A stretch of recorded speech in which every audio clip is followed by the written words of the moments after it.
کیسے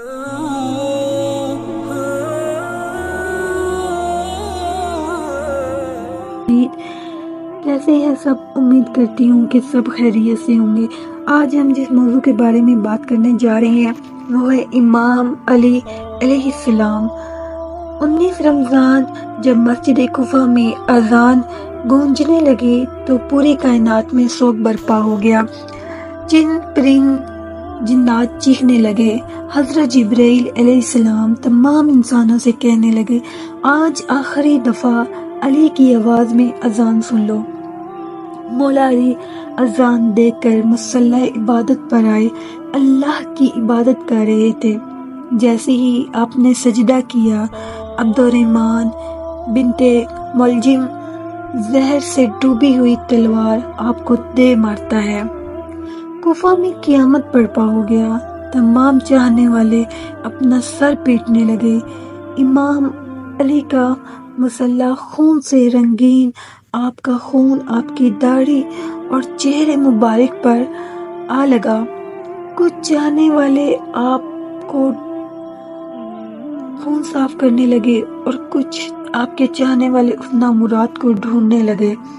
حضرت علی نے فرمایا، اے حسن، یہ نماز فجر کا وقت ہے، پہلے نماز مکمل کرو، بعد میں مجھے دیکھنا۔ سبحان اللہ، سبحان اللہ، کہ خود خون میں ہے، ضرب لگی ہوئی ہے، لیکن فرما رہے ہیں کہ پہلے نماز ادا کرو۔ یہاں نماز کی اہمیت بتائی گئی ہے۔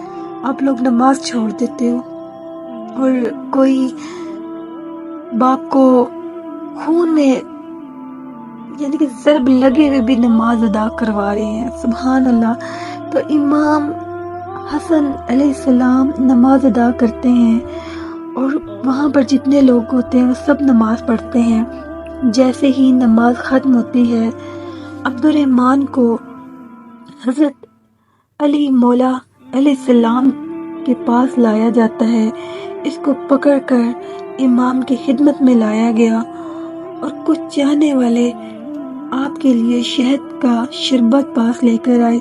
جیسے ہی امام علی نے اپنے قاتل کے چہرے پر خوف دیکھا، آپ نے چاہنے والوں سے آپ فرمانے لگے، اسے شربت کی ضرورت ہے، اسے مجھ سے زیادہ شربت کی ضرورت ہے، میرے قاتل کو یہ شربت پلا دو۔ اور دیکھو، اس نے مجھ پر ایک وار کیا ہے، اس پر بھی ایک ہی وار کرنا، اور اگر یہ زندہ بچ جائے تو اس کو آزاد کر دینا۔ دیکھو، یہ اس وار سے مر جائے تو اس کے جسم کے اعضاء نہ کاٹنا، کیونکہ میں نے اللہ کے رسول صلی اللہ علیہ وآلہ وسلم سے سنا ہے، اللہ کے نزدیک سب سے بدترین انسان وہ ہے جو مرے ہوئے انسان کے جسم کے حصے کاٹتا ہے۔ بس آپ یہ فرمانے لگے، آپ کے تمام چاہنے والے آپ کے عدل و انصاف دیکھ کے رونے لگے۔ پھر آپ فرماتے ہیں، حسن، حسین، عباس، چلو مجھے اپنے گھر لے چلو۔ اپنے بیٹوں کے سہارے گھر کے قریب پہنچتے ہیں تو فرماتے ہیں، عباس، میرے چاہنے والوں سے کہو کہ واپس چلے جاؤ۔ کسی نے عرض کی، اے امیر المومنین، یہ سب آپ کے چاہنے والے ہیں، اس حالت میں آپ کو کیسے چھوڑ کر چلے جائیں؟ امام علی نے فرمایا، کیونکہ مجھے میری ضرب کی خبر میرے گھر پہنچنے سے پہلے پہنچ چکی ہے اور میری بیٹیاں زور زور سے رو رہی ہیں، اور میں نہیں چاہتا کہ میری بیٹیوں کی آواز میرے چاہنے والوں تک پہنچے۔ تمام چاہنے والے وہیں رک گئے اور امام علی گھر تشریف لائے۔ تمام بیویاں روتی ہیں۔ امام علیہ السلام کو دیکھ کر فرمایا، بلند آواز کرتی ہیں۔ امام علی ان کو دلاسا دیتے ہیں اور فرماتے ہیں، میرے بھائی حضرت محمد مصطفیٰ صلی اللہ علیہ وآلہ وسلم مجھ سے پہلے ہی فرما چکے تھے کہ علی، میری امت میں تجھے رمضان کے مہینے میں مسجد کے قریب ماریں گے اور تیرے خون سے تیری داڑھی سرخ ہو جائے گی۔ اور آپ کو بستر پر لٹایا گیا۔ تاریخ نے لکھا ہے، جیسے ہی طبیب نے حضرت امام علی کو دیکھا، وہ چیخ کر رونے لگا، اور وہ ضرب زہر میں ڈوبی ہوئی تھی اور زہر مولا علی کے جسم میں پھیل چکا تھا۔ جتنا ہو سکتا ہے دودھ پلاؤ۔ تمام جیسے ہی یہ خبر کوفہ کے گلیوں میں پہنچی، یتیم بچے اپنے حصے کا دودھ لے کر حضرت علی کی خدمت میں حاضر ہوتے ہیں اور بلند آواز میں کہتے ہیں، اے امام حسن، یہ ہمارے حصے کا دودھ مولا علی کو پلائیں۔ ایک مرتبہ یتیم ہو چکے ہیں، دوسری دفعہ یتیم نہیں ہونا چاہتے۔ امام علی شہادت کے بستر پر بھی مسلسل اللہ کا ذکر کرتے ہیں، سبحان اللہ۔ جیسے ہی 19 کا دن ختم ہوتا ہے، 20 رمضان کی رات آتی ہے، آپ فرمانے لگے، میرے حجرے میں کوئی نہ آئے، کیونکہ تمام دنیا کے جنات اور فرشتے مجھ سے ملنے آ رہے ہیں۔ جیسے ہی 20 کا دن ختم ہوا، سورج طلوع ہوا، آپ امام حسن سے فرمانے لگے، اے حسن، جاؤ تمام چاہنے والوں سے کہو اپنے امام کا آخری دیدار کر لو۔ آپ کی عقیدت مند کی دھاڑے بنا کے جیسے ہی زیارت کے لیے گھر داخل ہوئے، دیکھتے ہیں کہ زہر کی وجہ سے آپ کا چہرہ زرد ہو چکا ہے۔ سب چیخ کر رونے لگے۔ امام علی فرمانے لگے، پوچھو جو کچھ پوچھنا چاہتے ہو، کیونکہ میں علی زمین کے راستوں سے زیادہ آسمانوں کے راستوں کو جانتا ہوں۔ پوچھو، جب تم مجھے اس آنکھوں سے نہیں دیکھو گے اور پچھتاؤ گے کہ کاش کچھ پوچھ لیا ہوتا۔ کسی عقیدت مند نے آپ سے سوال کیا، کسی نے جواب لیا اور کوئی زیارت کرتا رہا، بس جیسی عقیدت مند نے کہنے لگے۔ امام علی نے فرمایا، حسن، میرے پورے خاندان کو میرے حجرے میں لے کر آؤ۔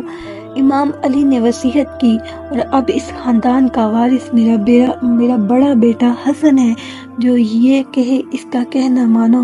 امام حسن سے کہنے لگے، اے حسن، جتنا ہو سکے اپنے کردار اور زبان سے امن اور سکون پھیلانا، کوشش کرنا مسلمان کا دشمن نہ بنے اور تقوی سے دور نہ ہونا۔ اگر دنیا تمہارے قریب آئے بھی تب بھی اس سے دل نہ لگانا، دنیا کی چیز نہ ملنے پر افسوس نہ کرنا، ہمیشہ حق کی بات کرنا، سب کی مدد کرنا۔ حسین، جتنا ہو سکے میں اس پیغام کو لوگوں تک پہنچانا، اپنے کام ذمہ داری سے کرتے رہنا، اپنے درمیان تعلقات اچھے بنائے رکھنا۔ میں نے تمہارے نانا رسول اللہ سے سنا ہے کہ مسلمانوں میں آپس میں صلح کروانا ہزاروں سال کے روزے اور نمازوں سے بہتر ہے، اور یتیموں کے بارے میں اللہ سے ڈرتے رہنا، وہ کبھی بھوکے نہ سوئیں، اور پڑوسیوں کا خیال رکھنا، اور پڑوسیوں کے بارے میں اللہ کے رسول صلی اللہ علیہ وآلہ وسلم نے بار بار نصیحت کی، اور لوگ سمجھنے لگے کہ اللہ کے محبوب ان کو ہمارا وارث بنانے والے ہیں۔ قرآن کو سمجھنا اور اس پر عمل کرتے رہنا، یہ نہ ہو کہ دوسرا قرآن کو سمجھ کر تم پر حکومت کرنے لگے۔ نماز کے بارے میں اللہ سے ڈرتے رہنا، کیونکہ نماز دین کا ستون ہے، اور اللہ کے گھر کی حفاظت کرنا، کیونکہ وہ تمہاری پہچان ہے۔ اللہ سے ڈرو، اپنی جان، مال، زبان، ہاتھ سے کسی کو تکلیف نہ دینا، اور دوسروں کی مدد کرتے رہنا، اور مسلمان ایک دوسرے سے جڑ کر رہنا، ورنہ تم پر وہ لوگ مسلط ہو جائیں گے۔ اگر تم فریاد بھی کرو گے تب بھی وہ تمہاری فریاد کوئی نہیں سننے والا ہوگا۔ اور ابو مطلب کے بیٹوں کو خبردار کر دو، میرے قاتل کو ایک ہی ضرب لگانا، اگر بچ جائے تو اس کو آزاد کر دینا، اگر وہ مر جائے تو اس کے جسم کی بے حرمتی نہ کرنا، کیونکہ میں نے اللہ کے رسول سے سنا ہے کہ بدترین عمل یہ ہے کہ کسی کے جسم کے اعضاء کاٹنا، چاہے وہ پاگل کتا ہی کیوں نہ ہو۔ اور فرمایا کہ میرے جنازے میں کسی کو شرکت نہ کرنے دینا، پیچھے سے حسن حسین تم اٹھانا، آگے سے جبرائیل اور مکائیل اٹھائیں گے، اور اس کو ایک اونٹنی پر رکھ دینا، جہاں وہ اونٹنی رک جائے وہاں میری قبر ہوگی، اور کسی انسان کو نہ بتانا، کیونکہ اسلام دین کے دشمن مجھے ڈھونڈیں گے اور میرے جسم کی بے حرمتی کریں گے۔ پھر آپ حضرت عباس کو دیکھ کر فرمانے لگے، اے عباس، میں نے تم کو اللہ سے کربلا کے لیے مانگا ہے، آج میں تمہارا اور حسن تمہارا آقا ہے، اس کے غلام بن کے رہنا۔ امام حسن کو دیکھ کر اور پھر رونے لگے، اے حسن، تیری شہادت کی خبر تیرے نانا نے تیری آمد پر سنا دی تھی، تجھے 3 دن کا بھوکا پیاسا رکھ کر میدان میں شہید کیا جائے گا، تیری اولاد تیرے ساتھیوں کو بے دردی سے مارا جائے گا۔